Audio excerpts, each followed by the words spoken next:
because we've had a good go about what's wrong. And my last question to you, Godfrey, we're going to play fantasy politics here. Um, if you were Chancellor of the Exchequer, if somebody rang you up now and said, Godfrey, you know you know exactly what's wrong. You've got what's wrong with the system. You've analysed it all completely, absolutely spot on. Now, what the hell do we do about it?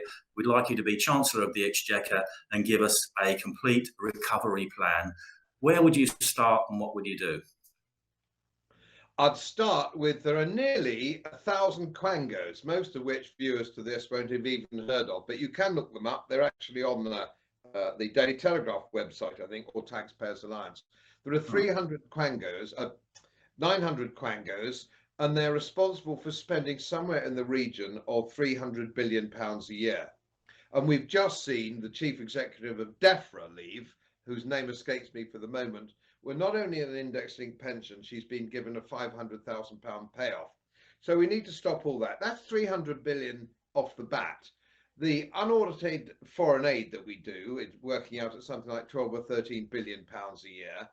That obviously needs to go. We need to get rid of indexing pensions, which we talked about earlier. That all needs to go. We need to cut public sector salaries at 100,000 a year.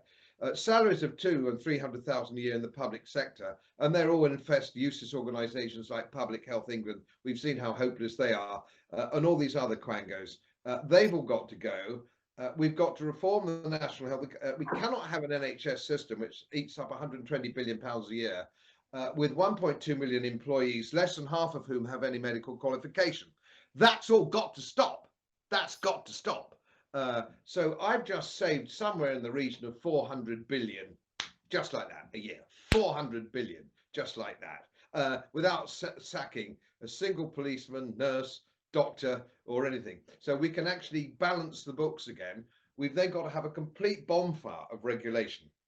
We must bonfire regulations and get ourselves back into a system where anybody who fancies a crack at starting their own business can do so without some health and safety tosser turning up from the town hall inspecting their business when it's only been running a week. I suffered from that when I was first put my own business together in 1992. The first person I saw was somebody from Financial Service Authority. My wife set up a small farm shop thing. The first person she ever saw was somebody from the town hall making sure that the bowl of hot water wasn't too close to the bowl of cold water. All these people have got to go. They've got to go. And we could be a really prosperous economy. And the template, I'll tell you the template for this, believe it or not, Gerard, it's a Conservative administration. The Conservative administration under Lord Salisbury in the late 1880s and early 1890s, which is when we became one of the richest and most powerful countries on the face of the planet, for the simple reason that we understood, and Lord Salisbury, you can look his quotes up in quotation, Oxford Book of Quotations, it is the government's responsibility to make sure that the entrepreneur is facilitated to the best of his ability. That is what government is about, is making sure that the entrepreneur has a clear run at actually building the economy. And that's the guy that matters, not in the way. And at the moment we have governments, and it's not just this country, it's governments all across the world in the Western Hemisphere. In the West, this is not true of the Far East. In the Western Hemisphere, government sees itself as an impediment to entrepreneurship, not as a facilitator. None of this is difficult, Gerard.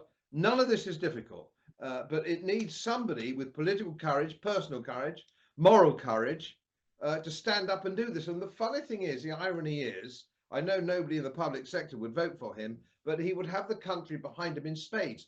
And it's my view that Boris, I didn't fall for it, but Boris gave the impression that he would be a laissez-faire prime minister, and leave us all to get on with our lives and run our lives.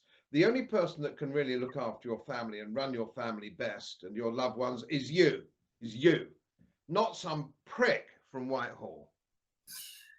My work is very heavily independently research based, and I get my information from all over the world. It would help if you press the subscribe button and the little bell next to it, because the more subscribers I have, the more likely it is that international independent research institutes will share their material with me. It's most helpful, and then of course I automatically share it with you.